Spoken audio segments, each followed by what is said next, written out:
This historic heat wave is about to get a lot worse for tens of millions of people.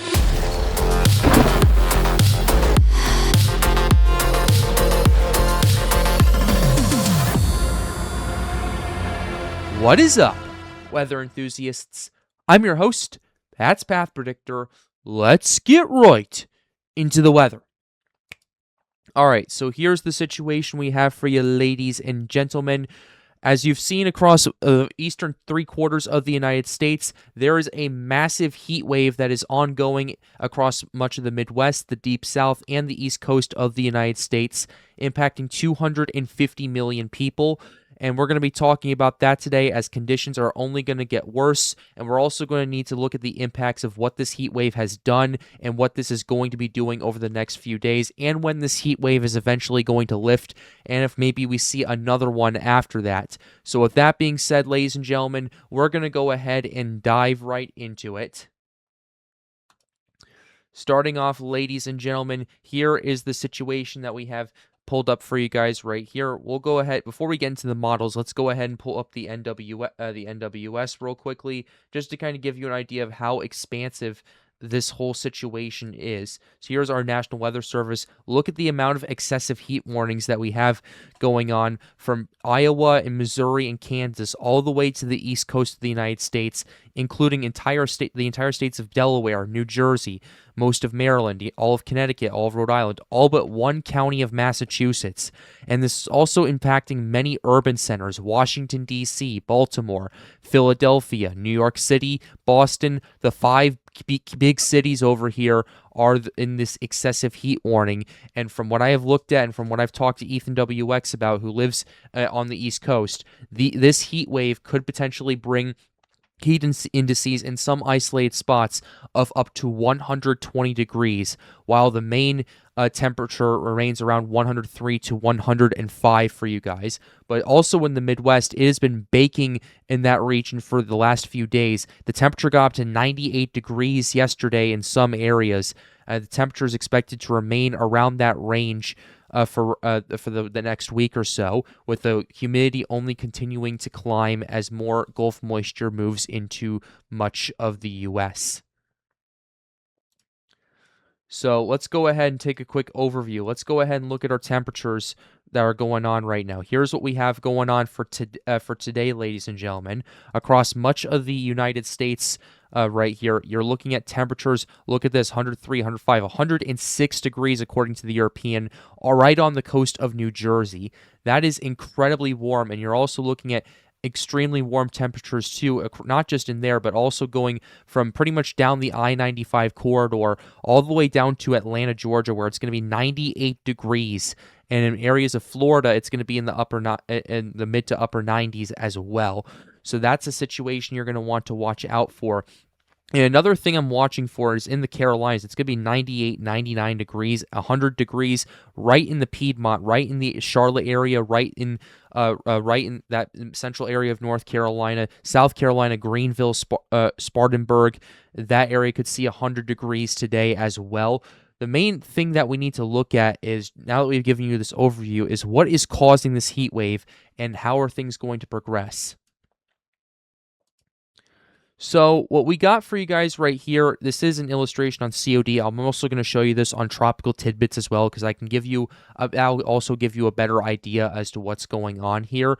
But what we have here is a massive high pressure system that is still persisting across much of the eastern United States.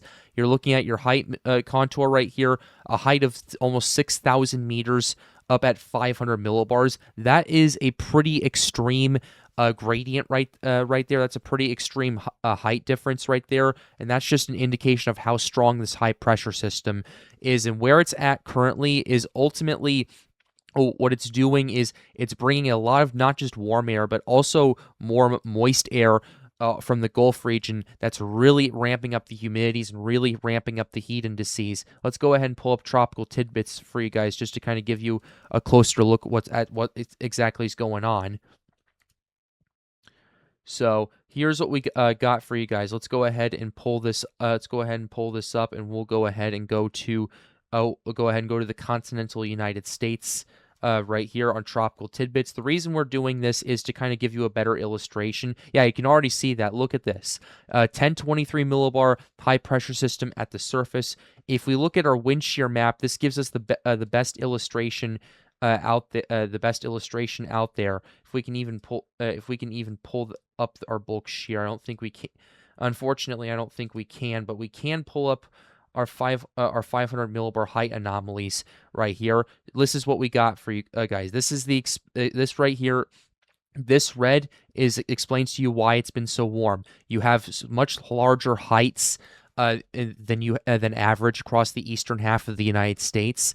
And what that ultimately means is warm air takes up more space than cold air. Cold air is denser than warm air, and these increased heights across much of the eastern United States is mainly the cause of a lot warmer air moving through much of the region, and that is not just necessarily moving through. It's going to persist throughout the rest of the week and continue for quite some time as well, and that's something we're going to want to pay attention to moving forward. But now that we've kind of explained to you a little bit why this is going on, what exactly we're doing here, what's the timing of this, and how exactly is this going to impact our 4th of July weekend? Well, let's go ahead and start and take a look at our dew point temperatures. Across much of the United States, here's what our dew points are like for right here. What we got going on is dew points consistently, with the exception of the Appalachian Mountains, in the 70s. You're looking at dew point temperatures over here. Like for example, in Illinois, 76 degrees Fahrenheit for around a 90 to 95 degree day. That is really going to ramp up your relative humidity, and that's going to ramp up your heat index as well. Heat index is basically what the temperature feels like right there, and that can basically make a 90-degree day feel like a 105-degree day, especially with that dew point that we were just showing you right here. But as time continues to go on, look at this. By the time we get to tonight, you're seeing a few areas across much of the South in Kentucky with dew points potentially in the 80s right here for the summer, and for a lot of these areas right here. This is, like, I wouldn't necessarily say this is unheard of, but this is quite frankly crazy to see from that kind of perspective, taking a look at what we're seeing. Dew points in the 80s and temperatures that are around, I'd say, 90 to 95 degrees. What that tells me is there is this isn't just a very warm, but there's also a very warm, muggy, moist type of heat that we're dealing with right here. It's not the type of heat that's going to produce a lot of rainfall because of the nature of the high pressure system. Right there, the high pressure system kind of is an indicator of more stable air. I would say, especially in this case, across much of the eastern half of the United States. But ultimately, it's bringing a lot of moist air, and a lot of these dew point surges that we've seen throughout the week is coming from the Gulf region. And because the Gulf is extremely moist, it's been driving more and more and more of this moist air into areas like the outside of the Deep South, like the Midwest, eventually the East Coast. We've seen quite a bit of that as well. And ultimately, all the way up to Canada, it looks like. Look at the dew points up there. You're looking at dew point temperatures around 70 to 75 degrees, 78 degrees in parts of parts of Ontario over here. That is pretty interesting to take a look at. And then as we go ahead and go to tomorrow, our dew point temperatures kind of get more widespread. Actually, they actually push a bit further up to the north and mainly stay concentrated around the Midwest. You do start seeing a decrease in parts of the Deep South over here around southern North Carolina, South Carolina, and Georgia, but you still see a very heavy amount of it, especially in the mid-Atlantic region where temperatures are going to be over 100 degrees. That's definitely going to ramp your heat index up quite considerably in those regions. And as we go ahead and look at our temperature overlay right here, here's what we're looking at for tomorrow. For tomorrow, you're looking at temperatures well over 100 degrees in Virginia, North Carolina, South Carolina. Georgia's in the upper 90s as well. In New Jersey, temperature of 103. New York, temperature of 102. Boston, temperature of 98. That coupled with dew point temperatures in the 70s, that is going to ramp your heat index up to 115 degrees at least in my opinion, going on. So if you're tuning in for the 4th of July, you're tuning in for 4th of July weekend, wondering when this is going to end. For Friday, it's going to persist, but it's going to mainly be more concentrated in, at least the worst aspects of it will be more concentrated in areas in the deep south and in the east coast of the United States, especially if you're tuning in the 5 main cities like New York, Philadelphia, Baltimore, DC, and Boston. Those 5 cities are really going to continue to get the brunt of this. It's something that we're going to need to watch out for moving forward. But as we go ahead and move into Saturday morning, it starts to ramp up once again by the time we get to 18Z. Look at this. This is across much of the U.S. This is across much of Texas, Oklahoma.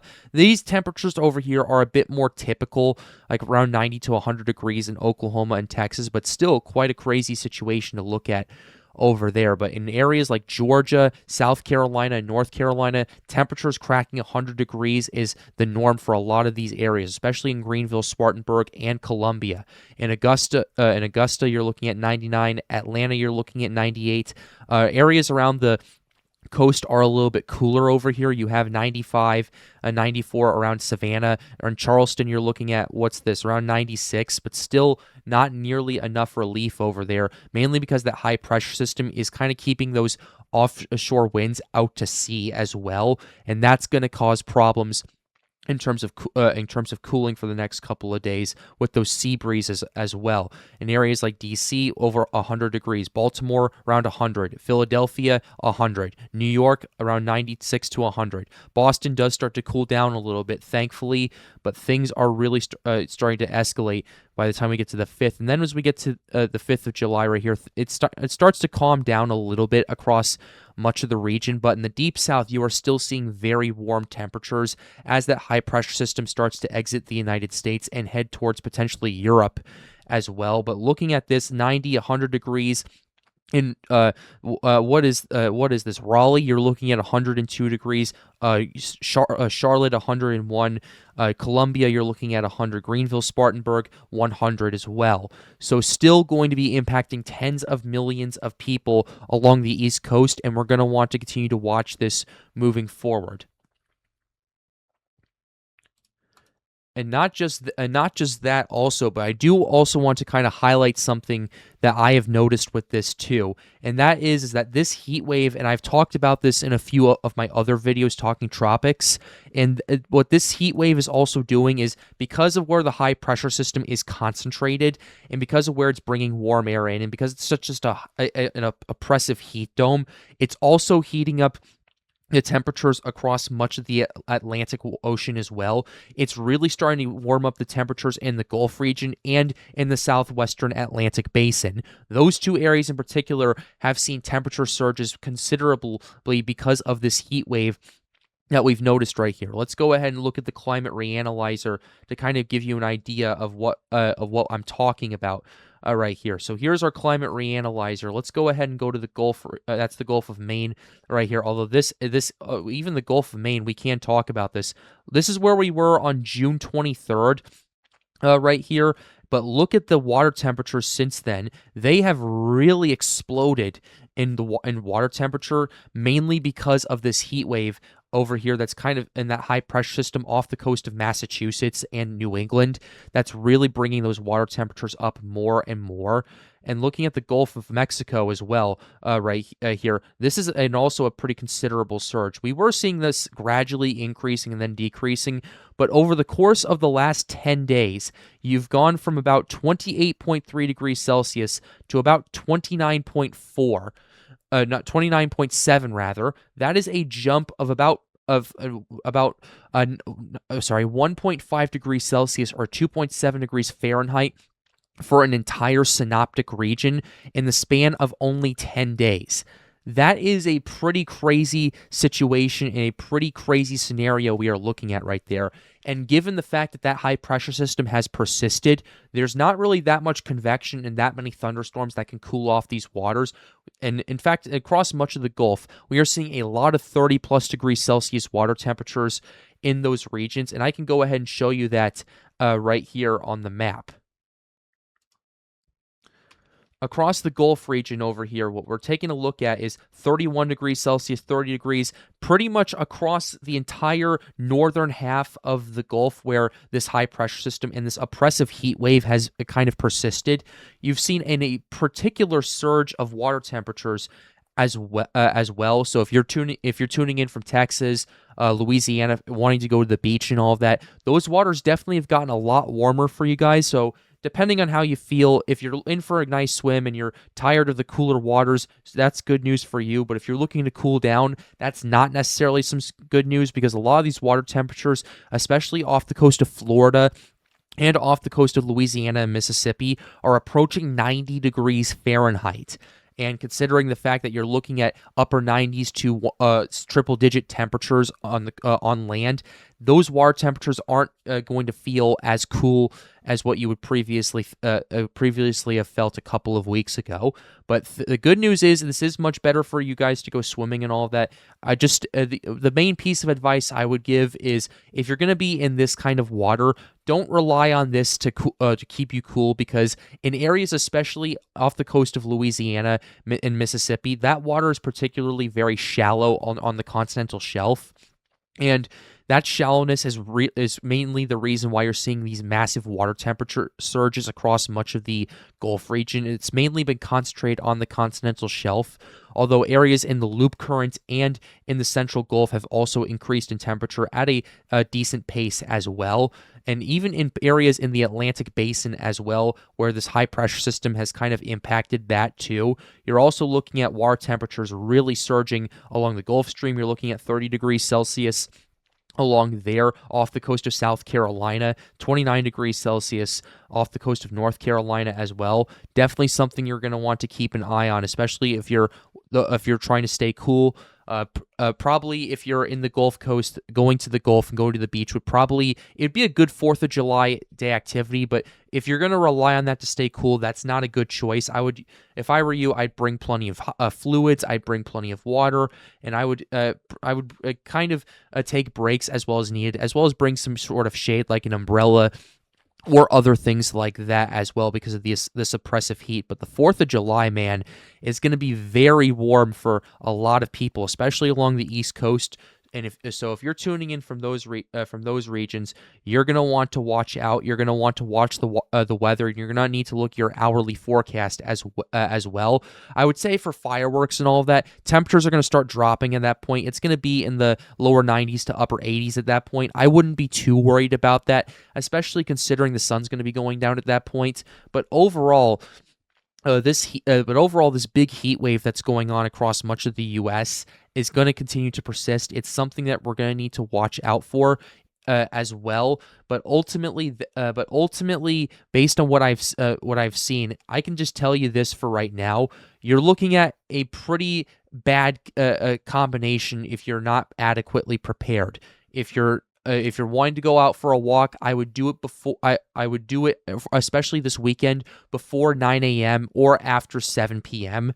Or just not do it at all and go inside on a treadmill if you can, because of just how oppressive this heat's going to be. Heat exhaustion and heat stroke is no joke. Heat exhaustion for you guys right there. Just remember to take small sips of water, get in the shade.